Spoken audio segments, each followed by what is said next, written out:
Bueno, vamos a comenzar. Buenas tardes con todos. Nosotros somos estudiantes de la Universidad Nacional Mayor de San Marcos, de la Facultad de Ingeniería Industrial, y en esta ocasión vamos a exponer acerca del tema del estrés térmico del curso de Instrumentación Aplicada a la Seguridad. Los integrantes somos Borja Yair Infantes, Caicho Nicole, David Céspedes y quien les habla, Yanira Valdián. Vamos a comenzar hablando de la temperatura en el ser humano. La temperatura normal de nosotros, en los seres humanos, oscila alrededor de los 36 o 37 grados centígrados. Sin embargo, hay diversos factores que pueden afectar esta temperatura y llevarnos a situaciones por estrés térmico. Ahora vamos a hablar acerca de la percepción y afectación. La percepción de la temperatura en el ser humano se lleva a cabo a través de receptores tanto de calor como del frío en la piel y en los órganos internos, en los cuales nos envían una señal al sistema nervioso. Bueno, el estrés térmico se puede dar tanto por calor como por frío, ¿no? El estrés térmico por calor se da cuando nuestra temperatura corporal aumenta a los 37 grados centígrados y trae las afectaciones como los mareos, la fatiga, los calambres musculares y también la confusión, ¿no? Y el estrés térmico por frío, que se lleva a cabo cuando esta temperatura desciende a los 36 grados centígrados y trae afectaciones como la hipotermia, la piel pálida o fría, la disminución de la frecuencia cardíaca. Vamos a recalcar aquí que tanto el estrés térmico por calor y por frío puede causar la muerte. Bien, tenemos lo que es la medición indirecta de distancia. En este caso tenemos dos puntos, el cual es método del tiempo de vuelo y el otro que es medición por satélite. En el caso del método del tiempo de vuelo, este enfoque se emplea principalmente en la evaluación de distancias a gran escala y se fundamenta en el intervalo que requiere una señal, como por ejemplo como un destello de luz o sonido, ¿no? Para recorrer dicha distancia.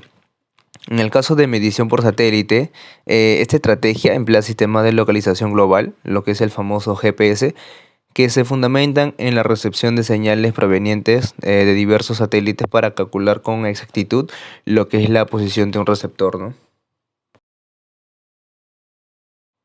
Bien, ahora tenemos lo que es la medición de temperatura en ambientes laborales y su reglamentación. En este caso tenemos lo que es la temperatura ambiente, y es que la temperatura ambiente se corresponde con la temperatura global dentro del entorno de trabajo. En diversos países se han establecido normativas que determinan los límites de temperatura aceptables para distintos tipos de ambientes laborales. Como siguiente punto está lo que es la temperatura de equipos y maquinarias. En este caso, bueno, en ocasiones las normativas también exigen la toma de medidas de temperatura en aparatos y máquinas, con el fin de asegurar su adecuado desempeño y prevenir posibles peligros de fuego o, en todo caso, lo que es el sobrecalentamiento.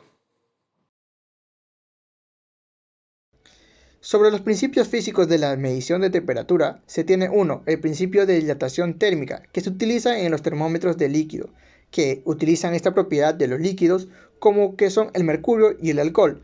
Según la variación de temperatura, estos van dilatándose y este líquido está contenido en un recipiente largo. También con este mismo principio se utiliza en los termómetros de bimetal, que están formados por dos metales diferentes con coeficientes de dilatación térmica diferentes. Los más comunes utilizados en este tipo de termómetros son el acero y el latón. Otro principio es el principio de radiación térmica, que este principio nos dice que en cada objeto hay una radiación y que esta radiación es la radiación infrarroja. Y por último tenemos el principio de la variación de resistencia eléctrica, que utilizan esta variación de la resistencia eléctrica de un metal o una aleación con la temperatura, y este principio se utiliza más que todo en los monitores de estrés térmico. Ahora veremos las unidades de medida. Tenemos el Celsius, que es la más usada tanto en la vida cotidiana como en la ciencia y en la industria. Fahrenheit, esta es aún usada en países como Estados Unidos, Myanmar y Liberia. Y Kelvin, que es la base para la escala de temperatura según el sistema internacional, con el cero absoluto en dicha unidad. La relación entre estas tres unidades está dada por la ecuación que podemos ver ahí. Por otro lado, tenemos los indicadores de estrés térmico. El primero es la temperatura del bulbo húmedo con ventilación, que es un valor indicado por un sensor de temperatura cubierto por tejido humedecido y ventilado de forma natural. La temperatura del globotermómetro es una temperatura indicada por un sensor colocado en el centro de una esfera con cubierta delgada, y la temperatura del aire, que es medida con un termómetro de mercurio u otro método adecuado y fiable. Los instrumentos de medición de estrés térmico son los siguientes. El QSTEM 32, 34 y 36 es un monitor de mediciones de estrés térmico WGT según la norma ISO 7243. El PCEW20SD es un medidor con registro de datos en la tarjeta SD. Mide objetivamente las condiciones de trabajo en condiciones meteorológicas extremas. Y el HD 32.2 tiene diferentes unidades para medir la temperatura y también almacena los datos obtenidos. Para el procedimiento de medición de temperatura se utiliza unos ciertos tipos de materiales que son el monitor de estrés térmico, agua destilada, un trípode, una planilla y un dispositivo de suministro de energía. Los pasos para obtener estas medidas: primero es ubicar el medidor de estrés térmico y después graduar según la zona donde se va a medir, ya sea si es exterior o interior. Como recomendación, se debe, en el lugar donde se va a medir, se debe solo estar el operario o un mínimo de personas, porque estos pueden intervenir en estas medidas. Y estas medidas solamente se deben tomar cada 5 minutos en un lapso de 1 hora. En la siguiente diapositiva podemos observar que tenemos la hoja técnica del QSTEM, que es el primer instrumento. Luego tenemos la hoja técnica del PCEW20SD.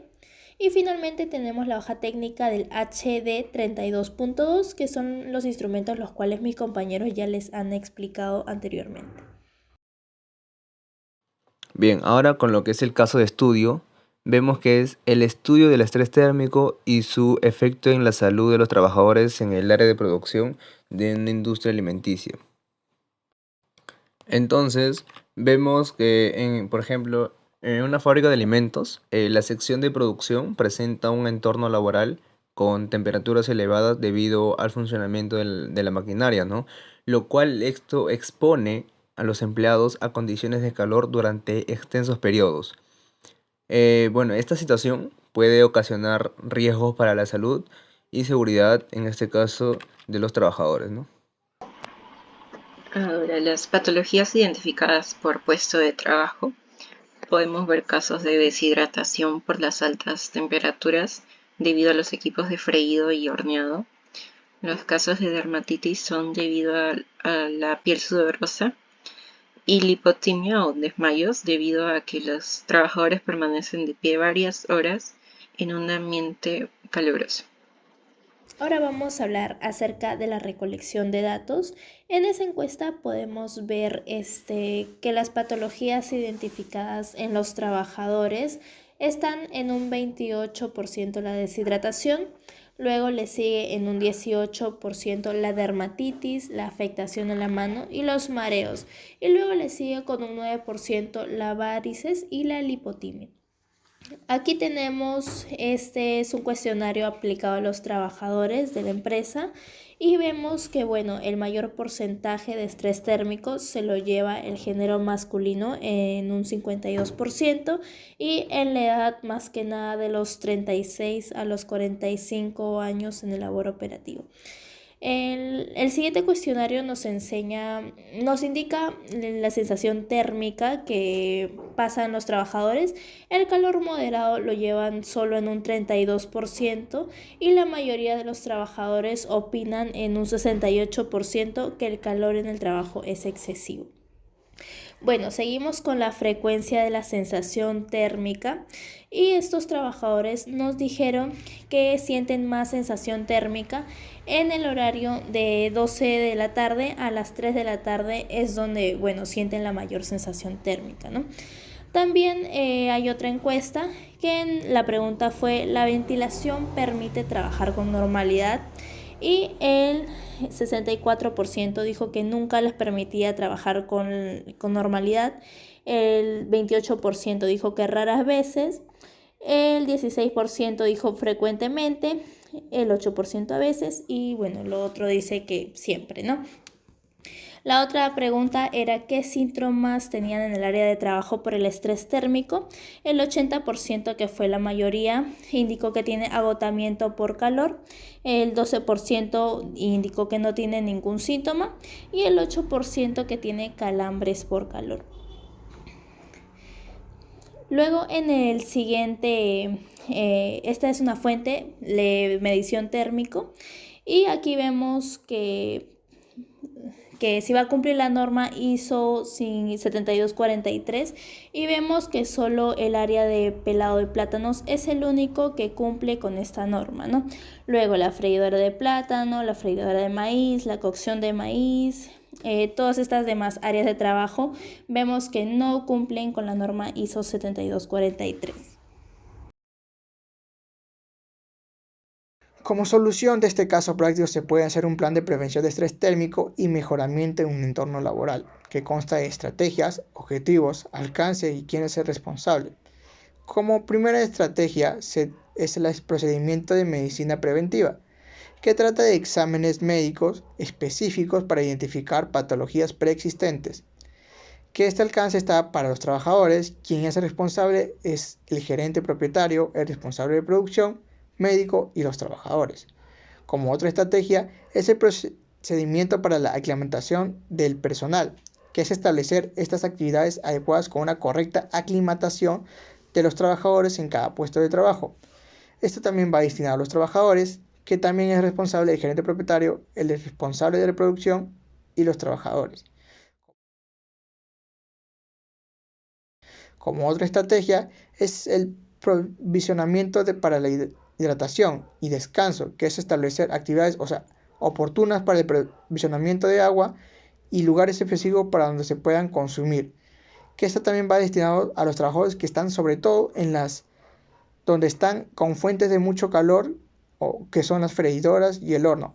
Otra estrategia es el procedimiento de capacitación, que es definir las acciones sistemáticas y responsabilidades y cronogramas de capacitación, que eso también va dirigido a los trabajadores, que ambos están encargados y que son responsables el gerente propietario, el responsable de producción y los trabajadores.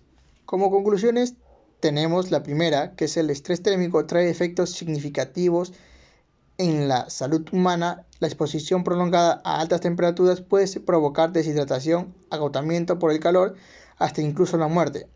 Como segunda conclusión, es crucial tomar medidas preventivas y de mitigación de estrés térmico en el entorno laboral con el fin de asegurar un ambiente de trabajo seguro y saludable. Como última conclusión, tenemos que es esencial realizar una correcta lectura de datos e información brindada por los instrumentos de medición, ya que cualquier variación puede alterar las posibles soluciones que se deben tomar para reducir este estrés térmico. Y por último, acá están las referencias. Muchas gracias por su atención. Eso sería todo.